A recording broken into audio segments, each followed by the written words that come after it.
আমি অমৃতা মণ্ডল, বর্ধমান বিশ্ববিদ্যালয়ের কালনা কলেজের বিএড বিভাগের 4th সেমিস্টারের ছাত্রী। আজকে আমি EPC3 এর ই-কন্টেন্ট ভিডিও তৈরির মাধ্যমে পরিবেশ বিজ্ঞানের একটি গুরুত্বপূর্ণ বিষয় আলোচনা করব।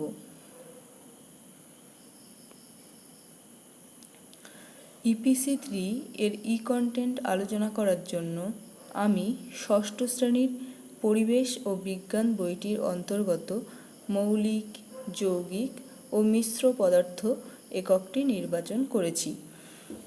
এইখানে আমরা কঠিন, তরল, গ্যাসীয় পদার্থ, ধাতু, অধাতু, বিশুদ্ধ মিশ্র পদার্থ, মৌলিক ও যৌগিক পদার্থ সম্পর্কে বিস্তারিতভাবে আলোচনা করব।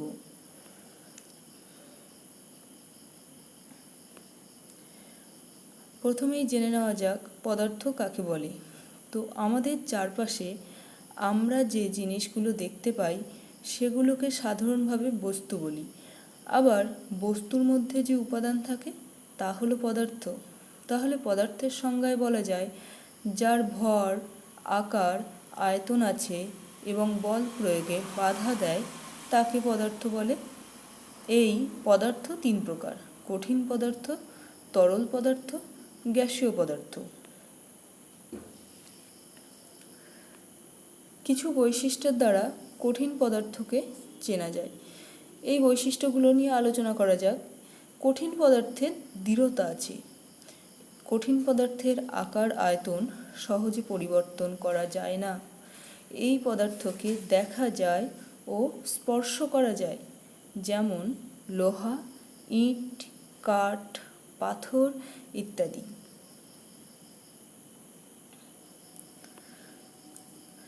তেমনি কঠিন পদার্থের মতো তরল পদার্থেরও কিছু বৈশিষ্ট্য দিয়ে তরল পদার্থকে চেনা যায়, যেমন এই পদার্থের কোনো দৃঢ়তা নেই, এই পদার্থের নির্দিষ্ট আকার নেই কিন্তু আয়তন আছে। এই পদার্থকে যখন যে পাত্রে রাখা হয় তখন তার আকার ধারণ করে। এই পদার্থকে দেখা যায় ও স্পর্শ করা যায়। উদাহরণ হিসেবে বলা যায় জল, তেল, দুধ ইত্যাদি। পদার্থের আরেকটি ভাগ গ্যাসীয় পদার্থ। গ্যাসীয় পদার্থকে আমরা চিনব কীভাবে? দেখে নেওয়া যাক। গ্যাসীয় পদার্থের দৃঢ়তা নেই, গ্যাসীয় পদার্থের আকার, আয়তন নেই, গ্যাসীয় পদার্থ দেখা যায় না এবং স্পর্শ করা যায় না, যেমন অক্সিজেন, কার্বন ডাই অক্সাইড, ধূপের ধোঁয়া ইত্যাদি।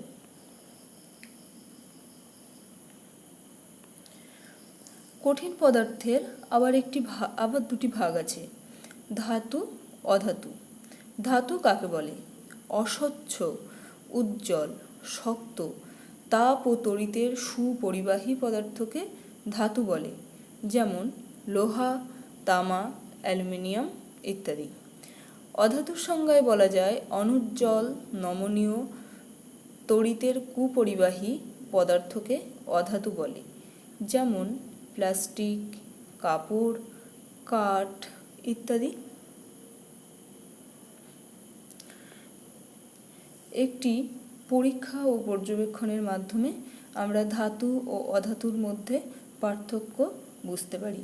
একটা স্টিলের চামচকে মোমবাতির শিখার মধ্যে কিছুক্ষণ ধরে রাখো, যেমনটি ছবিতে দেখানো হয়েছে। অন্যদিকে একটি প্লাস্টিকের হাতল লাগানো চামচকে মোমবাতির মধ্যে কিছুক্ষণ ধরে রাখো। কিছুক্ষণ পরে তোমরা দেখতে পাবে স্টিলের চামচটা খুব দ্রুত গরম হয়ে যাচ্ছে এবং সেটাকে হাত দিয়ে ধরে রাখা যাচ্ছে না। অন্যদিকে প্লাস্টিকের আবরণ দেওয়া চামচটা গরম হতে সময় লাগবে, একে বেশ কিছুক্ষণ হাত দিয়ে ধরে রাখা যাবে। এর থেকে সিদ্ধান্তে আসা যায় স্টিল ধাতু এবং দ্রুত তাপ পরিবহন করে। অন্যদিকে প্লাস্টিক অধাতু, তাই তাপ পরিবহন করতে পারে না, তাই হাতে গরম লাগে না।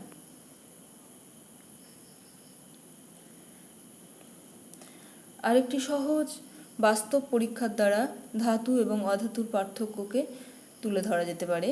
যেমন একটি 1 টাকার কয়েন মাটিতে ফেললে ঝনঝন আওয়াজ হয়, অন্যদিকে একটা কাঠকয়লার টুকরো মাটিতে ফেললে ভেঙে যায়। এর দ্বারাই প্রমাণিত হয় ধাতু শক্ত, কঠিন হয়, আঘাত করলে ধাতব শব্দ হয়, অন্যদিকে অধাতু নরম হয় এবং ভঙ্গুর হয়। পদার্থের আরেক ধরনের ভাগ আছে, বিশুদ্ধ পদার্থ ও মিশ্র পদার্থ। তো আমরা প্রথমেই জেনে নিই বিশুদ্ধ পদার্থ কাকে বলে। যেসব পদার্থ একটি উপাদান দিয়ে তৈরি, যাতে আর কোনো পদার্থ মিশে নেই, সেটি বিশুদ্ধ পদার্থ। যেমন লোহা, oxygen gas, carbon dioxide gas. মিশ্র পদার্থ কাকে বলে? যেসব পদার্থ একাধিক পদার্থের মিশ্রণে তৈরি, সেগুলোকে মিশ্র পদার্থ বলে। যেমন শরবত, ঠান্ডা পানীয় ইত্যাদি। পদার্থের আরও ভাগ আছে, সেটা হলো মৌলিক পদার্থ ও যৌগিক পদার্থ। মৌলিক পদার্থ কাকে বলে? যদি কোনো পদার্থ শুধুমাত্র ওই পদার্থের অণু দিয়ে তৈরি হয়, তাকে বলে মৌলিক পদার্থ। যেমন লোহা, নিকেল ইত্যাদি। যৌগিক পদার্থ কাকে বলে? যেসব পদার্থ একাধিক মৌলিক পদার্থের অণু দিয়ে তৈরি, তাদের যৌগিক পদার্থ বলে। যেমন জল, পিতল ইত্যাদি। একটি পরীক্ষার দ্বারা মৌলিক এবং যৌগিক পদার্থের পার্থক্যটাকে খুব সুন্দর করে তুলে ধরা যায়। যেমন একটি বিকারে কিছুটা পানীয় জল নাও, একটা রবারের টুকরোর মধ্যে দুটো ছোট পেরেক পুঁতে দাও। ঠিক নিচের ছবিটার মতো রবারের টুকরোটা বিকারের জলে ডোবাও। 3-4টে টর্চ জ্বালানোর সাধারণ ব্যাটারির তামার তার যোগ করে এই জলের মধ্যে দুটো পেরেকের মাথায় বসাও। পেরেক দুটোর গায়ে কি ঘটছে ভালো করে লক্ষ্য করো। ভালো করে লক্ষ্য করলে দেখতে পাবে পেরেক দুটোর গায়ে বুদবুদের মতো গ্যাস জমা হচ্ছে। পেরেক দুটোর একটির গায়ে হাইড্রোজেন, অন্যটির গায়ে অক্সিজেন গ্যাস জমা হচ্ছে। সুতরাং তড়িৎ চালনার ফলে জল হাইড্রোজেন আর অক্সিজেন তৈরি করে, এগুলি দিয়ে জল তৈরি। সুতরাং জল একটি যৌগিক পদার্থ। কিন্তু অন্যদিকে যদি লোহাকে বিশ্লেষণ করা যায়, দেখা যাবে তার মধ্যে লোহা ছাড়া কিছুই নেই, তাই লোহা মৌলিক পদার্থ।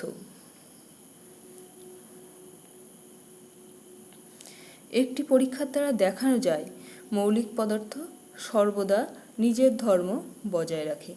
একটা জ্বলন্ত মোমবাতির ওপরে কাঁচের গ্লাস ঢাকা দাও, দেখো মোমবাতি নিভে যাবে, কারণ অক্সিজেন একটি মৌলিক পদার্থ।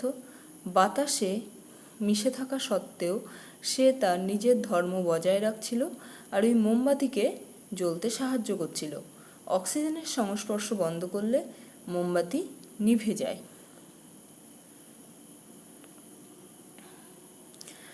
দুটি মৌলিক পদার্থ বিক্রিয়া করে একটি যৌগিক পদার্থ উৎপন্ন হয়। ওই যৌগিক পদার্থে মৌলিক পদার্থগুলির নিজস্ব ধর্ম বিলুপ্ত হয়।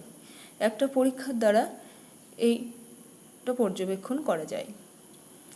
কোনো জ্বলন্ত জিনিসে জল ঢাললে সেটি নিভে যায়। এখানে জল যৌগিক পদার্থ, তার উপাদান অক্সিজেন এবং হাইড্রোজেন। অক্সিজেন হাইড্রোজেনের সঙ্গে মিশে তার নিজস্ব ধর্ম লোপ পেয়েছে, তাই আগুন নিভে যাচ্ছে। হাইড্রোজেন বর্ণহীন, গন্ধহীন, হালকা পদার্থ, বাতাসের চেয়েও হালকা। অক্সিজেন বর্ণহীন, গন্ধহীন, গ্যাসীয় পদার্থ, বাতাসের চেয়ে সামান্য ভারী। এরা মিশে যে জল তৈরি করে তা বর্ণহীন, গন্ধহীন, সাধারণ তরল। ভিডিওটি দেখার জন্য ধন্যবাদ।